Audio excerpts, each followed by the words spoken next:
In 1520, Portuguese traveller and trader Domingo Paes visited the Vijaynagar Empire during the reign of Krishnadeva Raya, the greatest of all Vijaynagar emperors. Paes recorded his observations of Vijaynagar in his famous work Chronicle of the Kings of Vijaynagar. He described in details the life and times of Krishnadeva Raya, his personal life, the royal court, general conditions of the country, trade and commerce, the prosperity of the empire and the city, and many other things. Here is an eyewitness account by Domingo Paes about the personal life of Emperor Krishnadeva Raya. The king is of medium height and of fair complexion and good figure, rather fat than thin. He has on his face signs of smallpox. He is the most feared and perfect king that could possibly be, cheerful of disposition and very merry. He is one that seeks to honor foreigners and receives them kindly, asking about all their affairs whatever their conditions may be. He is a great ruler and a man of much justice, but subject to sudden fits of rage. And this is his title, Krishnadeva Raya, King of Kings, Lord of the greater lords of India, Lord of the three seas and of the land. He has this title because he is by rank a greater lord than any, by reason of what he possesses in army and territories. But it seems that he has in fact nothing compared to what a man like him ought to have. So gallant and perfect is he in all things. This king was constantly at war with the king of Odia and entered his kingdom, taking and destroying many cities and towns. He put to rout numbers of soldiers and elephants, and took captive his son, whom he kept for a long time in the city of Vijaynagar, where he died. And in order to make a treaty and preserve peace, the king of Odia gave him a daughter, whom the king of Vijaynagar married, and has as his wife. The king has 12 lawful wives, of whom there are 3 principal ones, the sons of each of these 3 being heirs of the kingdom, but not these of the others. This is the case when there are sons to all of them, but when there is only one son, whosoever he may be, he is heir. One of these principal wives is the daughter of the king of Odia, and others daughters of a king, his vassal who is king of Seringapatam. Another wife is a courtesan, whom in his youth he had for mistress, before he became king, and she made him promise that if he came to be king, he would take her to wife. And thus it came to pass that this courtesan became his wife. For love of her, he built this new city.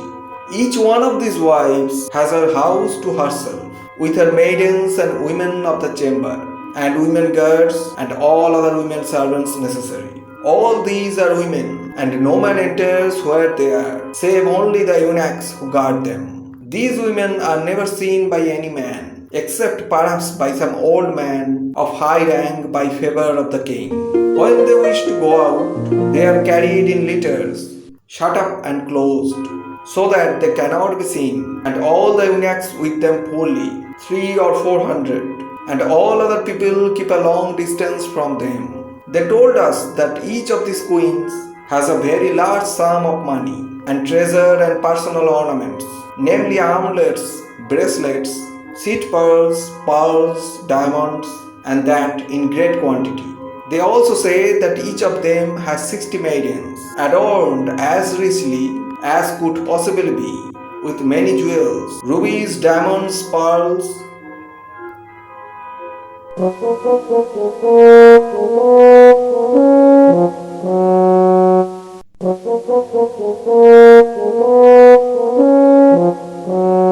These we afterwards saw and stood astonished. We saw them at certain festivals, which I will afterwards speak of, and of the manner in which they came. With these maidens, they say that there are 12,000 women.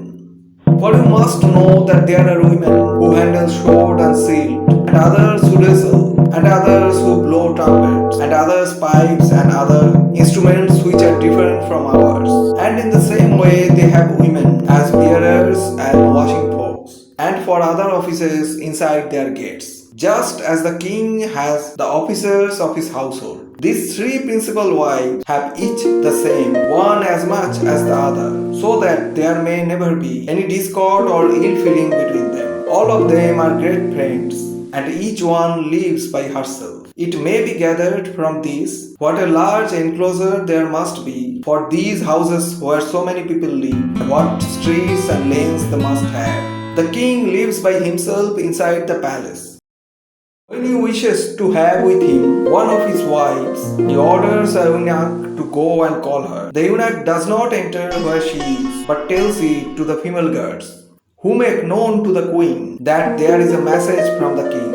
And then comes one of her maidens or chamber women and learns what is wanted. And then the queen goes where the king is, or the king comes where she is, and so passes the time as it seems good to him, without any of the others knowing. Amongst these eunuchs, the king has some who are great favorites, and who sleep where he sleeps. They receive a large salary. The king is accustomed every day to drink quartilho or 3/4 pint of oil of gingerly before daylight, and anoints himself all over with the said oil. He covers his loins with a small cloth, and takes in his arms great weights made of earthenware. And then taking a sword, he exercises himself with it till he has sweated out all the oil. And then he wrestles with one of his wrestlers. After this labor, he mounts a horse and gallops about the plain in one direction and another till dawn, for he does all these before daybreak. Then he goes to wash himself, and a Brahman washes him whom he holds sacred, and who is a great favorite of his, and is a man of great wealth. And after he is washed, he goes to where his pagoda is inside the palace, and makes his ceremonies according to custom. Thence he goes to a building made in the shape of a porch without walls, which has many pillars hung with cloths right up to the top, and with the walls handsomely painted. It has on each side two figures of women very well made. In such a building he dispatches his work with those men who bear office in his kingdom and govern his cities, and his favorites talk with them. The greatest favorite is an old man called Temercier. He commands the whole household, and to him all the great lords act as to the king. After the king has talked with these men on subjects pleasing to him, he bids enter the lords and captains who wait at the gate, and these at once enter to make their salutations to him. As soon as they appear, they make their salutations to him and place themselves along the walls far off from him. They do not speak one to another, nor do they chew betel before him, but they place their hands in the sleeves of their tunics and cast their eyes on the ground. And if the king desires to speak to anyone, it is done through a second person. And then he to whom the king desires to speak raises his eyes and replies to him who questions him, and then returns to his former position. So they remain till the king bids them to go. Then they all turn to make their salutations to him and go out. The salutation, which is the greatest courtesy that exists among them, is that they put their hands joined above their heads as high as they can. Every day they go to make the salutations to the king.